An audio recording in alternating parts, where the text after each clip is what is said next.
సర్వాధికారి వందనాలు ప్రభువా. నువ్వు ప్రేమించే మరొక పర్యాయం యెహోవా యీరే అనే ప్రభా ఇటు పరిచర్యలో నువ్వు తోడుగా ఉండని ప్రేమ కొరకే నేను ఘనపరుస్తూ నిన్ను హెచ్చిస్తూ నేను మహింపరుస్తూ దేవా, ప్రపంచంలో ఉన్న సర్వ మానవాళి రక్షణ కొరకు నశించిపోతున్న వారి కొరకు ప్రార్థిస్తున్నాను. ప్రపంచంలో పరిశుద్ధులు ఎవరి పేరు జీవగ్రంథం రాశావో అటు వారిని రాజ్యం కొరకే సిద్ధపరచు. ప్రపంచంలో నీవు ఎన్నుకున్న దైవ సేవకుల కొరకు ప్రార్థిస్తున్నాను. వారిని కూడా ఎన్ని సేవలో వచ్చినప్పుడు కూడా వాటిని జయించి నీ రాజ్యం కొరకే వారిని సిద్ధపరచట్లో నీ సహాయం వారికి అనుగ్రహించు. నీకు విరోధంగా జీవిస్తున్న వారిని దేవా, నీకు విరోధముగా నామకార్థ క్రైస్తవులుగా నీకు విరోధకరంగా సేవ చేస్తున్న వారిని, నీకు విరోధంగా దేవ సృష్టికర్తన దేవుడే నిన్ను విడిచి సృష్టమును పూజిస్తున్న వారిని క్షమించి వారిని కూడా నీ ఏర్పాట్లు ఉన్న వారిని రక్షించమని ప్రార్థిస్తున్నాను. ప్రపంచంలో దైవజనుల మధ్య ఐక్యత కొరకు ప్రార్థిస్తున్నాను. అన్ని డినామినేషన్లు క్రైస్తవులు సేవకులు ఐక్యత కలిగి ముందు కొనసాగుట కొరకే ప్రార్థిస్తున్నాను. ప్రపంచంలో ఉన్న ప్రతి ఒక్కరిలో పరిశుద్ధాత్మ కార్యం జరిగించి పరిశుద్ధాత్మతో నింపబడి దేవా నాయన నీ వాక్యాన్ని సత్యాన్ని బోధించి నరకము నుంచి అనేకలను రక్షించి నీ పరలోక రాజ్యాన్ని సిద్ధపరచట్లో నీ సహాయము అనుగ్రహించమని యేసు నామములో వేడుకుంటున్నాము తండ్రి, ఆమేన్.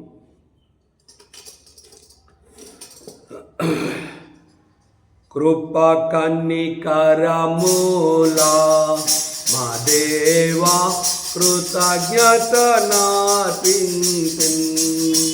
కృపా కనికరములా మా దేవా కృతజ్ఞత నార్పింతున్. యెహోవా చేసిన ఉపకారములకై ఆయనకేమి చెల్లింతును. యెహోవా చేసిన ఉపకారములకై ఆయనకేమి చెల్లింతును. యెహోవా నామమున ప్రార్థన చేసేదను, యెహోవా నామమున ప్రార్థన చేసేదను. రక్షణ పాత్ర చెబుని కృపా కనికరములా మా దేవా కృతజ్ఞత నార్పింతున్. తల్లి గర్భమున రూపింపబడక మున్నెపే నాను ఎరిగితివి. తల్లి గర్భమున రూపింపబడక మున్నెపే నన్ను ఎరిగితివి. తల్లి గర్భము నుండి బయలుపడక, తల్లి గర్భము నుండి బయలుపడక ముందే ప్రతిష్ఠించితివి. కృపా కనికరములా మా దేవా కృతజ్ఞత నార్పింతున్. కృపా కనికరములా మా దేవా కృతజ్ఞత నార్పింతున్. దోషకుడను హింసకుడను హానికరుడనయుంటిని. దోషకుడను హింసకుడను హానికరుడనయుంటిని. దాసునిగా నన్ను చేసుకొంటివి, దాసునిగా నన్ను చేసుకొంటివి. దోషముల పాపి కృపా కనికరములా మా దేవా కృతజ్ఞత నార్పింతున్. కృపా కనికరములా మా దేవా కృతజ్ఞత ఇది నీ కొరకై విరువబడిన నా శరీరమని అంటివి. ఇది నీ కొరకై విరువబడిన నా శరీరమని అంటివి. ఇది నీ పాప క్షమ కొరకై, ఇది నీ పాప క్షమ కొరకై చిందిన రక్తమంటివి. కృప కన్నికరమూల మా దేవా కృతజ్ఞత నార్పించు. కృప కన్నికరమూల మా దేవా కృతజ్ఞత నార్పించు.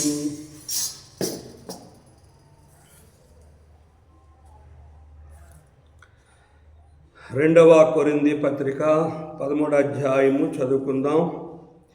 ఈ 3వసారి నేను మీ వద్దకు వచ్చుచున్నాను. 2-3 సాక్షుల నోట ప్రతి మాటయు స్థిరపరచబడవలను. నేను మునుపు చెప్పితిని, నేనిప్పుడు మీ వద్ద లేకున్నాను. రెండవసారి మీ వద్ద ఉన్నట్టుగానే మునుపటి నుండి పాపము చేయుచున్న వారిని మిగిలిన వారందరికీ ముందుగా తెలియజేసిందేమనగా, నేను తిరిగి వచ్చిన ఎడల కనికరము చూపను. క్రీస్తు నాయందు పలుకుచున్నాడని రుజువు కోరుచున్నాను. ఆయన మీ ఎడల బలహీనుడు కాడు గాని మీ యందు శక్తిమంతుడై ఉన్నాడు. బలె బాలే మాట, బంగారు మాట, బైబిల్లో మాట, యేసు మాట. బలె బాలే మాట, బంగారు మాట, బైబిల్లో మాట, యేసు మాట. నా జీవితాన నీ జీవితాన మరువాని మాట, యేసు మాట. నా జీవితాన నీ జీవితాన మరువాని మాట, యేసు మాట. ప్రభునందు ప్రియమైన దేవుని బిడ్డలైన పరిశుద్ధులకు, దేవుని సేవకులకు, అన్యజనులైన మా ప్రియులు, దేవుని ప్రేమించి మమ్మను ప్రేమించి దేవుని వాక్యం వింటున్న మీ అందరికీ ప్రభువైన యేసుక్రీస్తు నామములో శుభములు. యెహోవా యీరే అనే లైవ్ లేదా యూట్యూబ్ ద్వారా మీకు వందనాలు తెలియజేస్తున్నాను. ప్రభు కృపలో మరి ఈ యొక్క 2వ కొరింథీ పత్రిక 13వ అధ్యాయం చివరి అధ్యాయాన్ని ధ్యానించడానికి పరిశుద్ధాత్మ దేవుడు మనకు సహాయం చేశారు. ముందుగా ప్రారంభించిన దినం నుంచి ముందుగా కొన్ని వర్తమానాలు ప్రభు కృపలో మాట్లాడడానికి ప్రభు సహాయం చేశారు. తర్వాత అపోస్తుల కార్యం, రోమా పత్రిక, 1 కొరింథీ, ఇప్పుడు 2వ కొరింథీ పత్రిక కూడా ముగించడానికి పరిశుద్ధాత్మ దేవుడు మనకి ఎంతగానో సహాయం చేశాడు. ఇన్ని వర్తమానాలు విన్న మీ అందరికీ ప్రభు నామములో వందనాలు చెల్లిస్తూ మరి ముందున్న దినాల్లో ఏ ఒక్క పుస్తకం మాట్లాడాలి అనేది ప్రార్థన చేయించున్నాను. కనుక మీరు కూడా ప్రార్థించండి. ప్రభు కృపలో ఇంక 2 వర్తమానాలు, మరొక వర్తమానం ఉంది ఈ యొక్క 2వ కొరింథీ ముగించడానికి. కనుక నూతన పుస్తకాన్ని ధ్యానించడానికి పరిశుద్ధాత్మ సహాయం కొరకు ప్రార్థించవలసిందిగా ప్రభు పేరట మనవి చేస్తున్నాను. ఈ 2వ కొరింథీ పత్రిక అపోస్తలుడైన పౌలు రాస్తూ చూడండి, 12వ అధ్యాయంలో ఈ మాట పలుకుతూ ఉన్నాడు. 14వ వచనం, ఇదిగో ఈ 3వసారి మీ వద్దకు వచ్చుటకు సిద్ధముగా ఉన్నాను. వచ్చినప్పుడు మీకు భారముగా నుండను. మీ సొత్తును కాదు, మిమ్మునే కోరుచున్నాను. పిల్లలు తల్లిదండ్రుల కొరకు కాదు, తల్లిదండ్రులే పిల్లల కొరకు. ఆస్తి కూర్చదగినది కదా. 19వ వచనం, ఇక్కడ కూడా ఇదే మాటను మనము చూస్తున్నాం. 13వ అధ్యాయం 1వ వచనం, ఈ 3వసారి నేను మీ వద్దకు వచ్చున్నాను. 2-3 సాక్షుల నోట ప్రతి మాటయు స్థిరపరచబడవలను. కనుక ఈ 3వసారి అనే మాట పౌలు కొరింథీ సంఘానికి 3 పర్యాయములు వెళ్ళి వారిని ప్రార్థించినట్లుగా వారిని ధైర్యపరిచింది. మొదటిసారి, 2వసారి, 3వసారి వెళ్ళినప్పుడు మీకు భారముగా ఉండను, మీ సొత్తుని మీ ఆస్తిని నేను కోరలేదు, మిమ్మునే కోరుచున్నాను. మీరు ఆధ్యాత్మ జీవితంలో ప్రభుకి ఇష్టలుగా ఉండి పరలోక రాజ్యంలో ప్రవేశించాలి అనేదే నా ఉద్దేశం. ఓ కొరింథీ సంఘస్థులారా అంటూ పిల్లల కొరకు తల్లిదండ్రులు ఆస్తి ఎలాగ సమకూరుస్తారో నేను కూడా మీ ఆస్తిని నేను కోరలేదు, కానీ మిమ్ముని కోరుతూ మీరు నాతో పాటు ఆ నిత్యరాజ్యమైన మోక్షంలో ఉండాలనేదే నా ఆశ అని పౌలు స్పష్టముగా కొరింథీ సంఘానికి ఆ రోజు తెలియచేశాడు. ఈరోజు ప్రపంచంలో ఉన్నవారు పరిశుద్ధులు, దేవుని సేవకుల్ని కోరుతుంది ఏంటంటే, ఈ 3వసారి నేను మీ వద్దకు వస్తున్నాను. దేని కొరకు అంటే మీ సొత్తుని కాదు, మీ ఆస్తిని కాదు, మీరు నాతో కూడా పరలోకములో ఉండాలనేదే పౌలు యొక్క ఉద్దేశం అని మొదటి విషయం చెప్పాడు. మీ ఆస్తిని కాదు, మిమ్మల్నే కోరుచున్నాను. ఇక్కడ ప్రతి సంఘములో విశ్వాసులు ఉంటారు, అవిశ్వాసులు ఉంటారు. ప్రతి సంఘములో బాగా జ్ఞానం లేని వారు, బుద్ధిహీనులు ఉంటారు, బుద్ధి కలిగిన వారు ఉంటారు. ప్రతి సంఘములో ఇసుక మీద ఇల్లు కట్టేవారు ఉంటారు, ప్రతి సంఘములో బండ మీద కట్టబడి ఉంటారు. ప్రతి సంఘములో కనుక దేవుని మాట విన్నవారు ఉంటారు. ప్రతి సంఘములో గొర్రెలు ఉంటాయి, మేకలు ఉంటాయి. అయితే పౌలు అంటున్నాడు, ఈ 3వసారి నేను మీ వద్దకు వచ్చినప్పుడు మిమ్ముని కోరట్లేదు, మీ ఆస్తిని కోరట్లేదు, మిమ్మునే కోరుతున్నాను. ఏమిటి అంటే మీరు నాతో కూడా ఆ నిత్యరాజ్యమైన పరలోకములో ఉండాలనేది నా ఆశ అంటూ 13వ అధ్యాయంలో ఏం చెప్తున్నంటే, ఈ 3వసారి నేను మీ వద్దకు వచ్చుచున్నాను, 2-3 సాక్షుల నోట ప్రతి మాట స్థిరపరచబడవలను. కనుక మీ జీవితంలో 2-3 నోట కనుక మీ సాక్ష్యము స్థిరపరచబడాలి. ధర్మశాస్త్ర ప్రకారంగా ఎవరైనా తప్పు చేస్తే వారిని దోషులుగా, ఒక స్త్రీ వ్యభిచరిస్తే 2-3 సాక్షులు ఆ మాట మీద వారికి తీర్పు తీర్చాలనేది, సంఘములో ఎవరైనా తప్పు చేస్తే 2-3 సాక్షులు ఉండాలనేది పౌలు చూడండి 1 తిమోతి పత్రిక 5వ అధ్యాయంలో కూడా మనం చూడండి ఆ మాట 19వ వచనం. 2-3 సాక్షులుంటేనే గాని పెద్ద మీద దోషారోపణ అంగీకరింపకము, ఇతరులు భయపడి నిమిత్తము పాపము చేయవారిని అందరి ఎదుట గద్దింపుము, విరోధ బుద్ధితోనైనను పక్షపాతంతోనైనను ఏమీయో చేయక నేను చెప్పిన ఈ సంగతులను గైకొనవాలని దేవుని ఎదుటను క్రీస్తు యేసు ఎదుటను ఏర్పరచబడిన దేవదూతల ఎదుటను నీకు ఆనబెట్టుచున్నాను. కనుక పౌలు తిమోతికి రాస్తూ 2-3 సాక్షులు మాట మీద, పెద్ద మీద కానీ, సేవకుని మీద కానీ, విశ్వాసం మీద కానీ, సంఘములో ఉన్నవారు ఎవరే కానీ ఇతరులు భయపడే నిమిత్తము పాపము చేయవారిని సంఘములో అందరి ఎదుట గద్దించాలి.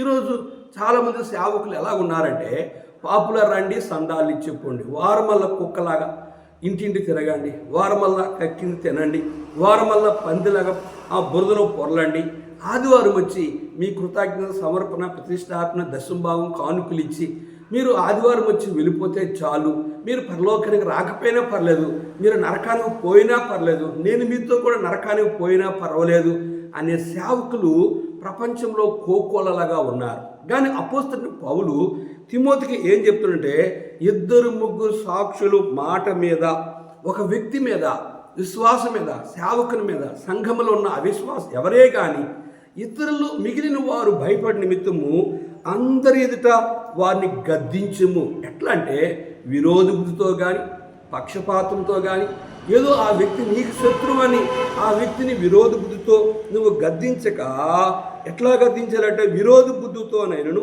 పక్షపాతం ఏమీయో చేయక నేను చెప్పిన సంగతులు గైకొనవలని క్రీస్తు దేవుని ఎదుట, క్రీస్తు యేసు ఎదుటను ఏర్పరచబడిన దేవదూతల ఎదుట నీకు ఆనబెట్టుచున్నాను. త్వరపడి ఎవరి మీద నేను హస్తనిక్షేపణ చేయకము, పర్లు పాపములో పాలువాడవ ఎండకము, నీవు పవిత్రుడిగా ఉండినట్లు చూచుకొను. ఓ తిమోతి, సంఘములో ఉన్నవారు సేవకులైన, విశ్వాసులైన, కనుక రక్షణ అనుభవం లేని, మారు మనసు లేని నామకార్థ క్రైస్తవులు కానీ, ఆయన విరోధంగా సేవ చేసిన వారి మీద కానీ త్వరపడి ఎవరి మీద చేతులుంచి ప్రార్థన చేయకు. పరులు చేసిన పాపములో నువ్వు పాలువాడుగా కాకుండా నిన్ను నీవు జాగ్రత్తగా ఉండు అని పౌలుని హెచ్చరిక చేసినట్లు చూస్తున్నాం. ఇక్కడ కొరింథీ సంఘములో మొదట 12 అధ్యాయము 14 వచనంలో ఈ మూడోసారి మీ వద్దకు వస్తున్నాను, మీకు భారముగా ఉండను, మీ సొత్తు మీ ఆస్తిని కోరట్లేదు, మిమ్మునే పరలోక రాజ్యంలో నాతో ఉండాలని కోరుతున్నాను అన్నాడు పౌలు. రెండోసారి 13 అధ్యాయం 1 వచనంలో ఈ మూడవసారి నేను మీ వద్దకు వచ్చున్నాను, 2-3 సాక్షుల నోట ప్రతి మాట స్థిరపరచబడవలను. కనుక ఎవరైనా వ్యభిచారి ఎవరైనా పాపము చేస్తే వారిని రాలిసిని కొట్టాలంటే 2-3 సాక్షులు కావాలి. వీడు మా కుమారుడే కనుక పాత నిబంధన కాలంలో వీడి ద్వారా మాకు క్షేమం లేదు అంటే సమాజం అంతా వచ్చి అతన్ని రాలిసిని కొట్టి చంపేవారుగా ఉన్నారు. కనుక అటువంటి జీవితమును మనము కలిగి ఉండకూడదు అనేది పౌలు కొరింథీ సంఘాన్ని హెచ్చరిక చేశాడు. పౌలు తిమోతిని కూడా హెచ్చరిక చేస్తూ నీవు కూడా 2-3 సాక్షులు ఎదుట దోషారోపణ మోపాలు తప్ప కనుక విరోధ బుద్ధితోరాను పక్షపాతమైన చేయొద్దు, త్వరపడి ఎవరి మీద పడితే వారి మీద నువ్వు చేతుల నుంచి ప్రార్థించుకు తిమోతి అని తిమోతిని హెచ్చరిక చేశాడు. నేడుతున్నాను చాలామంది కూడా ఎవరు పడితే వాళ్ళ మీద చేతుల నుంచి ప్రార్థించకూడదు, వారు పరిశుద్ధులైతే ప్రార్థించాలి. లేదా నువ్వు ప్రార్థనలో గడిపి నువ్వు పవిత్రముగా ఉండి నువ్వు దేవుని చిత్తాన్ని కనుగొని వారి మీద చేతుల ద్వారా వారికి ఆశీర్వాదము లేదా వారు చేసిన పాపములు వారిలో ఉన్న రోగాలు నీకు అంటడానికి అవకాశం ఉంటుంది. దేవుని సేవకుడు ఆ రీతిగా ఒకరి మీద చేతుల నుంచి ప్రార్థించడం ద్వారా తన శరీరం అంతా కూడా దద్దుర్లు వచ్చి చాలా ఇబ్బంది పడుతూ వచ్చాడు. కనుక ఒకసారి ఒక వ్యక్తికి దెయ్యం పట్టింది, కొంతమంది సేవకులు చేతుల నుంచి ప్రార్థించారు. దానికి ఒక్కసారి తన ప్రభావం చూపి ఒక్కసారి ఇలాగ అన్నప్పుడు అందరూ తన శక్తిని చూపించినప్పుడు ఎగిరిపోయారు. మనిషి ఒక పక్క దాల్సింగ్ కనుక భక్ష్యంగా ధరకు దెయ్యం పెట్టిన ఆమె తీసుకొచ్చారు. అంతకుముందు ఒక సేవకులను తీసుకెళ్లారు, ఆ దెయ్యం పోలేదు. కానీ భక్ష్యం గారు అప్పుడే మరి మాట రాలేదు, కానీ మాట పోయింది. ఆయన కుర్చీ మీద తీసుకొచ్చారు, ఆయన్ని ఆమె ఉంచారు. అంతే, ఆమె పెద్ద కేక వేసి ఆ దెయ్యము కింద పడిపోతూ వచ్చింది. కనుక ఎందుకు ఈ మాట చెప్తున్నంటే శిష్యులు అడిగారు, ప్రభువా మేమెందుకు ఆ దయ్యాన్ని వెళ్ళగొట్టలేకపోయామంటే ఇట్టివాడిది వెళ్ళపోట ఉపవాస ప్రార్థన. కనుక నీకు ప్రార్థన లేకుండా నువ్వు పవిత్రంగా లేకుండా ఏ దెయ్యం మీద కానీ ఏ పాపం చేసిన వ్యక్తుల మీద కానీ నువ్వు త్వరపడి హస్తనిక్షేపణ చేయొద్దు, త్వరపడి వారి మీద తలంచి నువ్వు ప్రార్థించొద్దు అనేది పౌలు తిమోతిని హెచ్చరిక చేస్తూ ఉన్నాడు. 2వ వచనం చూస్తే నేను మునుపు చెప్పి నేనిప్పుడును మీ యొద్ద లేకునను రెండవసారి మీ యొద్ద ఉన్నట్టుగానే మునుపటి నుండి పాపము చేయుచున్న వారికి మిగిలిన వారందరికీ ముందుగా తెలియజేసింది ఏమనగా నేను తిరిగి వచ్చిన ఎడల కనికరము చూపును. ఓ కొరింథీ సంఘస్థులారా, నేను మొదటిసారి వచ్చాను, నేను రెండవసారి వచ్చాను, నేను ఈ 3వసారి మీ యొద్దకు వచ్చినప్పుడు మీరు పాపము చేయకుండాని వారిని మిగిలిన వారందరికీ తెలియజేసింది ఏమనగా నేను తిరిగి వచ్చినప్పుడు మిమ్మల్ని కనికరింపను అంటున్నాడు పౌలు.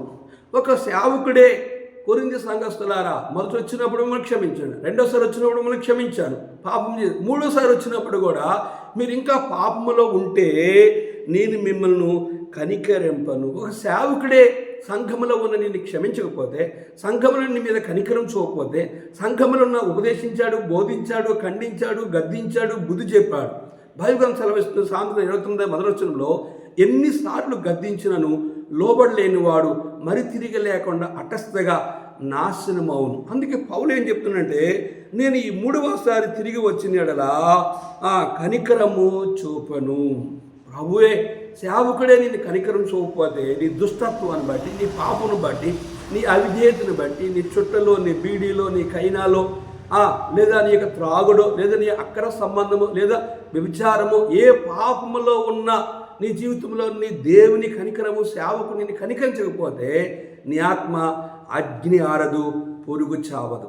యుగ యుగాలు మండుతున్న అగ్నిగుండములో యుగ యుగములు నీ ఆత్మ వేయబడుతుంది. కనుక ప్రియ సహోదరి సహోదరుడా, చాలామంది విశ్వాసులు పాపం చేసేవారు ఉన్నారు, చాలామంది బలను సమీపించి పాపం చేసి ఉన్నారు, చాలామంది సేవకులు సేవ చేసి పాపం చేసేవారు ఉన్నారు, చాలామంది కూడా వారి జీవితంలో క్రైస్తవులు అని చెప్పుకొని పేరుకే పండుగ ఆదివారం అలవాటు ఆచార క్రైస్తవులుగా ఉండి నామకార్థ క్రైస్తవులుగా ఉండి చాలామంది దేవుని ఎరగక ప్రభు అంటాడు, మీ ప్రభు అని పిలిచి ప్రతి ఒక్కరూ పరలోకంలో ప్రవేశించని చెప్తున్నాడు. ప్రభు అని నామలో బోధ చేశాం, దెయ్యాలు ఎలగొట్టాం, అద్భుతాలు చేశాం, స్వస్థపరిచామంటే ప్రభు అంటాడు, అక్రమ చేయవాళ్ళారా మీరెవరో నాకు తెలియదు, నా యుద్ధ నుంచి తొలగిపోండి, మీరెవరో నాకు తెలియదు, నేను మీ ఎడల కనికరము చూపను. అందుకే మనం సామెత మత్తయి సువార్త 5 కనికరం కలవారు ధన్యులు, వారు కనికరం పొందుదురు. అంటే ఒక సేవకుని కనికరము పొందకపోతే, దేవుని కనికరము పొందకపోతే నిత్య నరకం అనేది నీకున్నది అనేది పౌలు ఈ 3వసారి కొరింథీ సంఘములో ఉన్న వారిని హెచ్చరిక చేస్తూ ఉన్నాడు. ఆ రోజు కొరింథీ సంఘాన్ని హెచ్చరిక చేశాడు. ఈరోజు ఈ యొక్క యూట్యూబ్ పరిచర్య ద్వారా, ఈ యొక్క 2వ కొరింథీ 13వ అధ్యాయం ద్వారా నన్ను కూడా ఆయన కనికరం చూపగలిగే వారుగా, నిజమైన సేవకులుగా, నిజమైన విశ్వాసులుగా మనం బ్రతకగలిగినప్పుడే ప్రభువు మనల్ని అంగీకరించేవాడుగా ఉంటాడు. ఈ 2వ కొరింథీ 13వ అధ్యాయము 3వ వచనాన్ని మనం గమనిస్తే, క్రీస్తు నాయందు పలుకుచున్నాడని రుజువు కోరుచున్నారా? ఆయన మీ ఎడల బలహీన కాడు గాని మీ యందు శక్తిమంతుడై ఉన్నాడు. పౌలు ఏమంటే, క్రీస్తు నాయందు పలుకుచున్నాడు రుజువు కోరుచున్నారా? ఆయన మీ ఎడల బలహీన కాడు గాని మీ యందు శక్తిమంతుడై ఉన్నాడు. చాలామంది పౌలు ఏమంటే, ఓ కొరింథీ సంఘస్థులారా, క్రీస్తు ప్రభు అయిన యేసుక్రీస్తు వారు నాయందే పలుకుచున్నాడని మీకు రుజువు కోరుచున్నారా? మీకు రుజువు కావాలా? నీవి నా మాటలు కాదు, నేను దేవుని మాటలు, క్రీస్తు మాటలు, యేసు ప్రభు మాటలు ఆయన హెచ్చరిక చేయమంటే నేను మీకు హెచ్చరిక చేస్తూ ఉన్నాను అంటూ. రెండో విషయం ఏమంటే, ఆయన మీ ఎడల బలహీన కాడు కానీ మీ యందు శక్తిమంతుడు. ఆయన మీలాగా బలహీన కాడు, ఆయన శక్తిమంతుడు. గమనిస్తున్నారా? కనుక అవిశ్వాసులుగా బలహీనంగా, దానికి విరోధంగా సేవకుడని చెప్పుకుని బలహీనంగా, విశ్వాసం చెప్పుకుని బలహీనంగా, బల తీసుకొని బలహీనంగా నువ్వు ఉండి ఉన్నట్లుగైతే ఆయన బలహీన కాదు, ఆయన శక్తిమంతుడు. ఆయన శక్తిని నువ్వు పొందాలి, ఆయన అభిషేకాన్ని నువ్వు పొందాలంటే చూడండి, సేవకులకి ప్రభు ఏం చెప్పాడు? అపోస్తల కార్యం 1వ అధ్యాయంలో మీరు శక్తి పొందాలంటే మీరు ఎక్కడెక్కడ ఉండాలి అనేది అపోస్తల కార్యం 1వ అధ్యాయంలో 6వ వచనం. కాబట్టి వారు కూడి వచ్చినప్పుడు, ప్రభువా ఈ కాలమందు ఇశ్రాయేలుకు రాజ్యం మరలా అనుగ్రహించదువా అని ఆయన అడుగుగా, ఆయన కాలములను సమయములను తండ్రి తన స్వాధీనమందించుకుని ఉన్నాడు, వాటిని తెలుసుకుంటా మీ పని కాదు. ఆయనను పరిశుద్ధాత్మ మీదకి వచ్చినప్పుడు మీరు శక్తినందులు గనుక మీరు యెరూషలేములోను యూదయ సమరయ దేశముని అంతంతట భూదిగంతముల వరకును నాకు సాక్షులయ్యుందరని చెప్పాను. 2వ అధ్యాయం 1వ వచనం. పెంతెకోస్తు పండగ దినము వచ్చినప్పుడు అందరూ ఒక చోట కూడిండిరి. అప్పుడు వేగముగా వీచు బలమైన గాలి వంటి ఒక ధ్వని ఆకాశము నుండి త్వరగా వచ్చి వారు కూడి ఉన్న ఇల్లంతా నిండెను. మరియు అగ్నిజ్వాల వంటి 4 విభాగం పడి వారి కనబడి వారిలో ఒక్కొక్కని మీద రాలగా అందరూ పరిశుద్ధాత్మతో నిండిన వారే. ఆ ఆత్మ వారికి శక్తి కొలది, వారికి వాక్కు శక్తి అనుగ్రహించి కొలది అన్య భాషలతో మాట్లాడుచుండిరి. గమనించారా? యూదయ సమరయ యెరూషలేములో వాళ్ళు పరిశుద్ధాత్మ కొరకు కనిపెట్టి పరిశుద్ధాత్మ వచ్చినప్పుడు వారు శక్తి పొందినట్లుగా మనం గమనిస్తూ వచ్చాం. అలాగే దేవుని సేవకులుగా, విశ్వాసులుగా కనుక మనం 2-3 వచ్చిన గమని, క్రీస్తు నాయందు పలుకుచున్న మాట రుజువుకు మీకు కావాలా ఓ కొరింథీ సంఘస్థలారా అంటూ హెచ్చరిక చేస్తూ, ఆయన మీ ఎడల బలహీనుడు కాడు గాని మీ యందు శక్తిమంతుడు. మీలాగా ఆయన బలహీనుడు కాడు కనుక ఆయన బలహీనుడు కాదు. ఆయన రక్తంలో కడగబడిన ప్రతి విశ్వాసి, ప్రతి సేవకుడు కూడా. కనుక ప్రకటన 20లో 15 వచ్చిన చూస్తే, ఎవరి పేరు జీవగ్రంథమందు రాయబడతాదో వారు శక్తిమంతులు, ఎవరి పేరు జీవగ్రంథం రాయబడదో వారు బలహీనులు, శక్తిహీనులు, వారు నరక పాత్రులు అనేదే పౌలు వారిని హెచ్చరిక చేస్తూ వచ్చాడు. 4వ వచనం చూస్తే, బలహీనతను బట్టి ఆయన సిలువ వేయబడిన కానీ దేవుని శక్తిని బట్టి జీవించున్నాడు. మేమును ఆయన యందుండి బలహీనమై ఉన్నాము కానీ మీ ఎడల దేవుని శక్తిని బట్టి ఆయనతో కూడా జీవము గలవారము. గమనించారా? ఇక్కడ పౌలు అంటున్నాడు, బలహీనతను బట్టి ఆయన సిలువ వేయబడిన కానీ దేవుని శక్తిని బట్టి జీవించుచున్నాడు. అంటే ఏంటి బలహీనత? యేసుప్రభువారు బలహీనుడా, శక్తిహీనుడా? ఆయన ఏమైనా ఆ బలము లేదా అంటే శారీరక సంబంధమైన బలహీనతను బట్టి ఆయన సిలువ వేయబడలేదు కనుక రక్త ప్రోక్షణం, పాప విమోచనం, కోళ్ళు గొర్రెలు ఎడ్ల రక్తం ద్వారా పాపక్షమాపణ కలగదు గనుక బలహీనంగా ఉన్న నిన్ను నన్ను రక్షించడానికి ఆయన మన మధ్యకి బలహీనుడిగా వచ్చి ఆయన మన పాప పరిహారం కొరకే ఆయన సిలువలో చనిపోయి ఆయన రక్తము కాచి ఆయన యొక్క నాలో ఉన్న బలహీనతని తన రక్తం ద్వారా కడిగి ఆయన శక్తివంతుడిగా నిన్ను నన్ను సిలువ మీద ఆయన చనిపోయి సమాధి చేయబడి తిరిగి 3వ దినాన్ని మృత్యుంజయుడే తిరిగి లేచాడు. ఆయన బలమును, ఆయన శక్తిని ఆయన రక్తం ద్వారా నా పాపము పరిహారము కొరకే బలహీనులుగా ఉన్న మనల్ని ఆయన బలహీనుడై ఆయన సిలువలో చనిపోయి రక్తము కాచి తన రక్తము ద్వారా దేవుని బట్టి చూడండి, బలహీనతను బట్టి ఆయన సిలువ వేయబడును. ఎవరు బలహీనులండి? నిన్ను నన్ను బలహీనులుగా ఉన్న మనల్ని తన రక్తంలో కడగడానికి బలహీనుడయి దేవుని శక్తిని బట్టి జీవించున్నాడు. అందుకే మనము యోహాను సువార్త పలుమార్లు మీకు చూపించాను. యోహాను సువార్తలో 10వ అధ్యాయం మనం గమనిస్తే ఆయన ఎందుకు ఆయన చనిపోయాడు, ఆయన ఎరుదుగా చనిపోయి తిరిగి అట్లా నేసాడు అనేది మనం చూస్తే 17వ వచనంలో చూడండి 17వ వచనం, నేను దానిని మరలా తీసుకున్నట్లు నా ప్రాణం పెట్టుచున్నాను. ఇందుని వలనే నా తండ్రి నన్ను ప్రేమించున్నాడు. ఎవడును నా ప్రాణం తీసుకునడు. నా అంతటా నేనే దాన్ని పెట్టుచున్నాను. దాన్ని పెట్టుటకు నాకు అధికారం కలదు, దాన్ని తిరిగి తీసుకుంటకు నాకు అధికారం కలదు.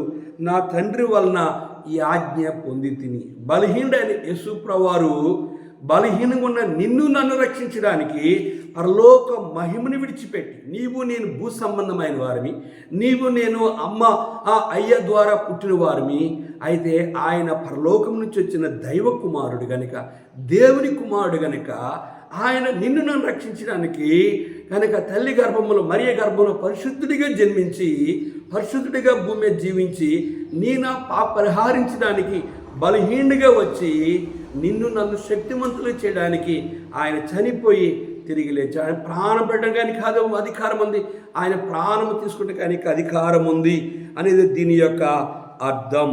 ఇంకా మనం గమనిస్తే మేము ఆయన యందుండి బలహీనమై ఉన్నాము కానీ మీ ఎడల దేవుని శక్తిని బట్టి ఆయనతో కూడా జీవము గలవారం. ఓ కొరింథీ సంఘస్థులారా, మేము ఆయన యందుండి బలహీనమే, మేము కూడా బలహీనమే సేవకులుగా ఉన్నాం కానీ అయితే మీ ఎడల దేవుని శక్తిని బట్టి ఆయనతో కూడా జీవము గలవారము. మేము బలహీనమే. ఓ కొరింథీ సంఘస్థులారా, మీరు బలహీనులే కానీ ఆయన రక్తమును బట్టి కడుగుబడి ద్వారా పరిశుద్ధపరచబడి ద్వారా ఆయన జీవము గలవాడు, ఆయన శక్తిమంతుడు. ఆయన రక్తం ద్వారా బలహీనమైన మన పాపములన్నీ క్షమించి ఆయనతో బలవంతులు చేసి జీవము గలవారుగా చేసి నిత్యరాజ్యమైన మోక్షమునకు మనల్ని హక్కుదారులుగా చేశాడు అనేది పౌలు కొరింథీ సంఘములో ఉన్న వారిని హెచ్చరిక చేస్తూ చూడండి 5వ వచనం, మీరు విశ్వాసము గలవారై ఉన్నారో లేదో మిమ్మును మీరే శోధించుకుని చూచుకొనుడి, మిమ్మును మీరే పరీక్షించుకోండి. మీరు భ్రష్టులు కాని ఎడల యేసుక్రీస్తు మీలో నున్నాడని మిమ్ముని గూర్చి మీరే ఎరుగురా అని ప్రశ్నిస్తూ వచ్చాడు. చూసారా, మీరు విశ్వాసం గలవారై ఉన్నారో లేదో మిమ్ముని మీరే శోధించుకొని చూచుకోండి. ఓ కొరింథీ సంఘస్థులారా, మీరు విశ్వాసము గలవారో కాదో మిమ్ముని మీరే శోధించుకొని చూచుకొనుడి అంటూ మిమ్మును మీరే పరీక్షించుకోండి. 1 శోధించుకోండి, 2 పరీక్షించండి, 3ది పౌలు ఏం చెప్తున్నాడంటే మీరు భ్రష్టులు కాని ఎడల యేసుక్రీస్తు మీలో ఉన్నాడని మిమ్ముని గూర్చి మీరే ఎరుగురా. ఇది ఎవరికి విడిచిపెట్టాడంటే కొరింథీ సంఘములో ఉన్న అవిశ్వాసులు కానీ, విరోధంగా పరిచారకులుగా కానీ, విరోధంగా ఉన్న విశ్వాసులు కానీ, ఆయనకి విరోధంగా ఉన్న బలను సమీపించేవారు కానీ, ఆయనకి విరోధంగా సేవ చేసిన వారు కానీ, ఆయన ఎదుట నమ్మకంగా సేవ చేసిన వారు కూడా, నమ్మకముగా విశ్వాసులు ఉన్నవారు కూడా మిమ్ముని మీరే శోధించుకోండి, మీకు విశ్వాసం ఉందో లేదో. మిమ్ముని మీరే పరీక్షించుకోండి, మీకు విశ్వాసం ఉందో లేదో. మిమ్ముని మీరే భ్రష్టులు అవురో కాదో మీరు భ్రష్టులుగా ఉన్నారా, భ్రష్టత్వాన్ని నుంచి తప్పించుకున్నారా, మిమ్మల్ని మీరే పరీక్షించుకోండి. కాబట్టి ప్రతి మనుషుడు తను తాను పరీక్షించి అలాగ చేసి ఆ రొట్టెని తినాలి అని ప్రభు ఆ యొక్క రక్తమాలు సమీపించినప్పుడు మిమ్మల్ని మీరే పరీక్షించుకోవాలి అనేది పౌలు కొరింథీ సంఘాన్ని ఆ రోజు హెచ్చరిక చేశాడు. ఈరోజు దేవుని సేవకులుగా, పరిశుద్ధులుగా, విశ్వాసులుగా నీవు నేను మనము కూడా పరిశోధించుకోవాలి, మనము కూడా శోధించుకోవాలి. మనము కూడా భ్రష్టులుగా బతుకుతున్నామా, విశ్వాసులుగా బతుకుతున్నామా, మనము మన అంతరంగమును పరిశోధించుకుంటున్నాం లేదా? కనుక మనము బలను సమీపించినప్పుడు, దేవుని సంఘాన్ని నడిపించినప్పుడు, సంఘములో ధనవంతులకి వారి ఎలా ప్రవర్తిస్తున్నాం, బీదవారి సంఘములు ఎలా ప్రవర్తిస్తున్నాం, కనుక మనకు విరోధిగా ఉన్న వారి ఎలాగ వారితో సహవాసం కలిగి ఉంటున్నాం, ఎలాగ వారిని ప్రేమిస్తున్నామా, లేదా వారిని భ్రష్టులుగా చేయడానికి నీవే వారికి శత్రువుగా ఉంటున్నావా అనేది సేవకుడిగా, తోటి విశ్వాసగా, తోటి సేవకులుగా మనము పరీక్షించుకోవాలి. నీకు విశ్వాసం ఉంటే ఏ సంఘాన్ని మొక్కలు చేయవు, నీకు విశ్వాసం ఉంటే ఎవరిదని చేయి జాపవు, నీకు విశ్వాసం ఉంటే ఎవరు దశంభాగాన్ని తప్పించుకోవు, నీకు విశ్వాసం ఉంటే ఏ సంఘాన్ని పాడు చేయవు అనేది నిన్ను నీవు పరీక్షించుకోవాలి. 6వ వచనం గమనిస్తే, మేము భ్రష్టులు కామని మీరు తెలుసుకొందరని నిరీక్షించున్నాను. కనుక ఓ కొరింథీ సంఘస్థులారా, మేము భ్రష్టులు కామని మీకే తెలుసు అని పౌలు అంటూ మేము నిరీక్షించున్నాము అన్ను తన సాక్ష్యాన్ని చెప్తూ ఉన్నాడు. ఆ రోజు పౌలు తన సాక్ష్యాన్ని నేను భ్రష్టుని కాను అని స్పష్టంగా చెప్పాడు. ప్రతి సేవకుడు, ప్రతి విశ్వాసి, ప్రతి విరోధంగా సేవ చేసే సేవకుడు, ఆయనకు విరోధంగా జీవించిన విశ్వాసి, ప్రతి క్రైస్తవుడు కూడా నీవు కూడా ఇటువంటి నిరీక్షణ కలిగిన వాడుగా, నేను భ్రష్టుని కాదు, నేను ఆయన విరోధంగా పాపము చేయలేదు, నేను ఎవరికి కీడు తలపెట్టలేదు, నేను ఏ సంఘానికి హాని చేయలేదు, నేను నా సరిహద్దులో నేను దాటలేదు, నేను కట్టబడిన సంఘములను తీసుకొచ్చి ముక్కలు చేసి నేను సంఘమును కట్టలేదు. ఇదే విషయాన్ని మనం గమనిస్తే చూడండి, కీర్తన 139 అధ్యాయంలో ఇక్కడ భక్తుడు ఏ రీతిగా మనల్ని శోధించుకోమంటున్నాడు చూడండి. 22వ వచనం, నాయందు చూడండి 20 వచనం లేదా 21, యెహోవా నిన్ను ద్వేషించు వారిని నేనును ద్వేషించున్నాను కదా, నీ మీద లేచి వారిని నేను అసహించుకొనిచున్నాను కదా, వారి యందు నాకు పూర్ణ ద్వేషము కలదు, వారిని నాకు శత్రులుగా భావించుకొనిచున్నాను. దేవా, నన్ను పరిశోధించి నా హృదయము తెలుసుకొనుము, నన్ను పరీక్షించి నా ఆలోచన తెలుసుకొనుము, నీకు ఆయాస్కర మార్గము నా యందున్నదేమో చూడుము, నిత్య మార్గమున నన్ను నడిపుము. ఇదే విషయాన్ని ఇంకా మనం సామెతల గ్రంథంలో చూసినట్లయితే భక్తుడు ఒక ప్రార్థన చేశాడు. చూడండి ఏం ప్రార్థన చేశాడు. ఇక్కడ ఒక విషయాన్ని మనం గమనిస్తే ఈ మాటను మనం చూద్దాం. సామెతల గ్రంథము 30 అధ్యాయంలో ఇంకా మనం చూసినట్లయితే ఒక భక్తుడు ఈ రీతిగా ప్రార్థన చేస్తూ వచ్చాడు. చూడు ఏం ప్రార్థన చేశాడు. 5వ వచనం, దేవుని మాటలన్నీ పుటం వేయబడినవే, ఆయనను ఆశ్రయించే వారికి ఆయన కేడెము, ఆయన మాటలతో ఏమియో చేర్చకము, ఆయనని గద్దించునేమో, అప్పుడు నీవు అబద్ధకుడు వగదువు. దేవా, నీతో 2 మనవులు చేసుకొనిచున్నాను, నేను చనిపోకముందు వాటిని నాకు అనుగ్రహింపుము, వ్యర్థమైన వాటిని అబద్ధములను నాకు దూరముగా నుంచుము, పేదరికమునైనను ఐశ్వర్యమును నాకు దయచేయకము, తగినంత ఆహారము నాకు అనుగ్రహింపుము, ఎక్కువని ఎడ నేను కడుపు నిండిన వాడనై నేను విసర్జించి యెహోవా ఎవడని అందునేమో, లేక బీదనై దొంగిలి నా దేవుని నామమును దూషించునేమో. గమనించారా? నా దేవుని నామమును నేను దూషిస్తానేమో అని భక్తుడు ఇక్కడ భయపడుతూ ఉన్నట్లుగా మనం గమనిస్తున్నాం. ఇంకా మనం గమనించినట్లయితే 7వ వచనంలో అంటున్నాడు, మేము భ్రష్టులం కామని మీరే తెలుసుకుందరు ఓ కొరింథీ సంఘస్థులారా, మాకు నిరీక్షణ ఉంది అంటున్నాడు పౌలు. 7వ వచనంలో మీరు ఏ దుష్కార్యమేనో చేయకుండా వల్లని దేవుని ప్రార్థించున్నాం. ఓ కొరింథీ సంఘస్థులారా, మీరు ఏ దుష్కార్యము కానీ చేయకుండా ఉండాలని మీ కొరకు ప్రార్థిస్తున్నాం. ఆ రోజు కొరింథీ సంఘము ఎవరు దుష్కార్యము చేయకూడదని పౌలు చెప్తూ వచ్చాడు.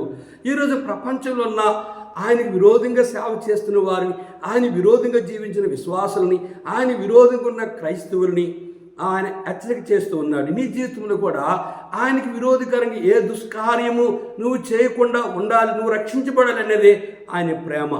ఆయన నీవు ఆయన చేత పిలువబడిన నిజమైన సేవకుడు ఉంటే, నువ్వు ఆయన చేత పిలువబడిన నిజమైన విశ్వాసిగా ఉన్నట్లయితే కనుక నీ యందు కూడా ఏ దుష్కార్యము నీలో ఉండకుండా నీవు పరీక్షించుకోవాలి అంటూ పౌలు ఇంకేమన్నాడు, మేము యోగ్యులమైనట్టు కనబడవాలని కాదు కానీ మేము భ్రష్టులమైనట్టు కనబడినను మీరు మేలైనదే చేయవలని ప్రార్థించున్నాం. పౌలు ఏం చూపించాడంటే మేము యోగ్యులమైనట్టు కనబడవాలని కాదు కానీ, మేము మీదకి యోగ్యులమని కనబడాలని మేము చెప్పట్లేదు అంటూ, మేము భ్రష్టులమైనట్టు కనబడినను మీరు మేలైనదే చేయవాలని మీ కొరకు మేము ప్రార్థిస్తున్నాం. ఓ కొరింథీ సంఘస్థులారా, మేము భ్రష్టులం కామని నిరీక్షిస్తున్నాము. మేము ఏ దుష్కార్యము మాలో లేదు, మీలో లేకుండా ఉండాలని ప్రార్థిస్తున్నాము.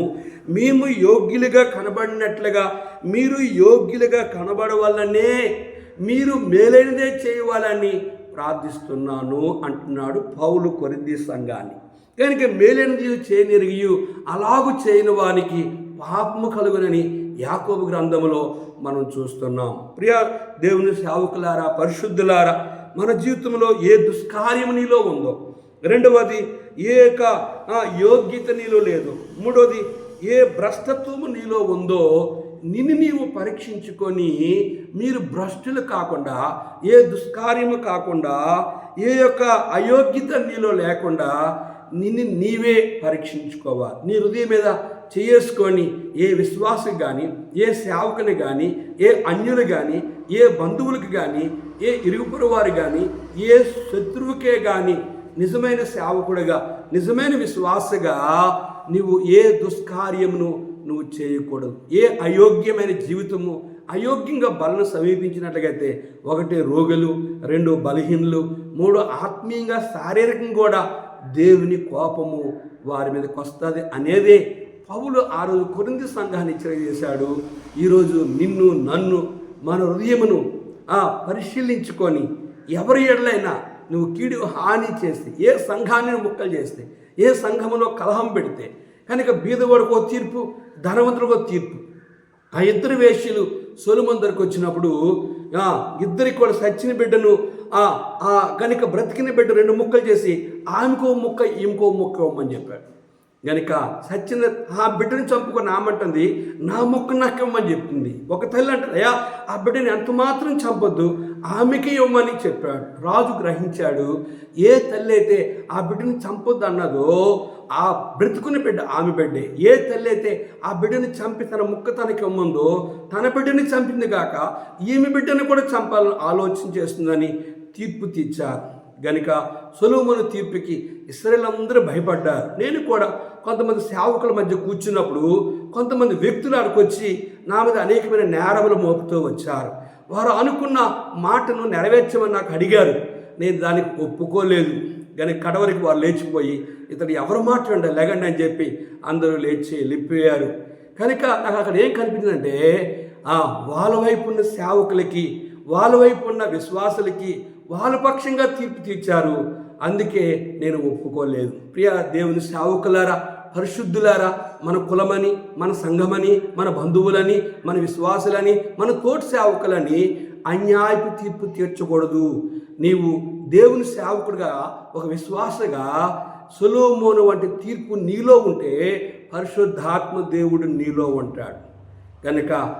కనుక ఆ ముక్క, ఆ బిడ్డని చంపి నా ముక్క నాకు ఇవ్వమని అనే స్త్రీ తప్పునే కనిపించి తన బిడ్డ తను చంపుకుందని ఆ రోజు నేను కూడా గ్రహించింది ఏంటంటే, వీళ్ళందరూ ఏకమై నా ఎడల అన్యాయంగా తీర్పు తీర్చారని దేవునికి అప్పగించుకొని నేను వారికి భయపడలేదు. నేను వారు చెప్పినట్లుగా నేను వినలేదు. నేను దేవుని మాట అన్నాను. వాళ్ళే సిగ్గుపడుతూ వచ్చారు. ప్రియా దేవుని సేవకులారా, పరిశుద్ధులారా, మన జీవితంలో యోగ్యముగాను, సిగ్గుపడిన పనివానుగాను, నిందారీతిగాను మనం ఉండినప్పుడే ప్రభు కీర్తన 23 మొదటి మాట, యెహోవా నా కాపరి, నాకు లేమి కలదు. ఏ శత్రువు కూడా నీవు దేవుని నువ్వు నిరపరాధిగా ఉంటే దేవుడు నీ పక్షముగా, ప్రభువు నీ పక్షంగా ఉంటాడు. నువ్వు అవిధేయంగా ఆ రెండవ స్త్రీ వల్ల నా ముక్క నాకు అని అజ్ఞానంగా ప్రవర్తించినట్లయితే నీ పాపం ఎందుకు బయలుచెప్తున్న సామెతల గ్రంథంలో.